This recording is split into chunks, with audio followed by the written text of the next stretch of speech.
শিশু সন্তানের কান্নাকে গুরুত্ব দেওয়া। ও যদি কান্না করে ওর কান্নাটা গুরুত্ব দিবেন। আল্লাহু আকবার। নামাজে দাঁড়াইছে মা, দাঁড়ানোর পর একটা সূরা নিছে, বড় সূরা, কথার কথা আপনার ওয়াদ-দুহা ওয়াল-লাইলি ইযা সাজা মা ওয়াদ্দাআকা রাব্বুকা ওয়া মা ক্বালা। এটা কিন্তু এই কুল হুয়াল্লাহ ফালাক নাসের চেয়ে তুলনামূলক একটু বড়। তো মা নিয়ত করছে বড় সূরাটা পড়বে, ইতিমধ্যে বাচ্চা চিৎকার দিয়ে উঠছে।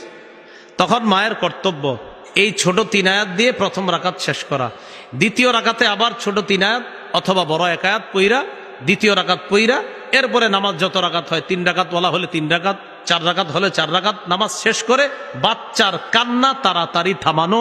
এটা বাচ্চা এই অধিকার আপনার কাছে পাও না যে তুমি নামাজ তাড়াতাড়ি শেষ করে আমারে কোলে নাও, আমি সমস্যায় আছি। এই অধিকার বাচ্চা আপনার কাছে পায়। দলিল সহিহ বুখারীর 868 নম্বর হাদিস। ক্বালা রাসূলুল্লাহ সাল্লাল্লাহু আলাইহি ওয়াসাল্লাম, নবীজি বলেন, ইন্নী লা আকুমু ইলাস সালাহ ওয়া আনা উরিদু আন উতাওবিলা ফিহা।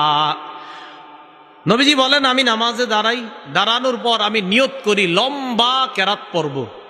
ফাসমাউ বুকা আস-সাবী, হঠাৎ যদি আমি কোনো শিশুর কান্নার আওয়াজ শুনি, আতাজাওয়াজু ফি সালাতি খাশিয়াতা আন আশুক্কা আলা উম্মিহি, মা আর সন্তানের কষ্টের কথা চিন্তা কইরা আমি লম্বা কেরাত পড়ার নিয়তটা বাদ দিয়া শর্ট কেরাত পইরা তাড়াতাড়ি নামাজ শেষ করি, যেন ওই শিশু আর তার মায়ের কষ্ট না হয়।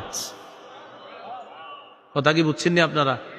এখানে আবার একটা মাসালা, আপনারা আবার কিন্তু আগামীকাল এই মসজিদে নারী পুরুষ সব এক লগে ঢুকেন না।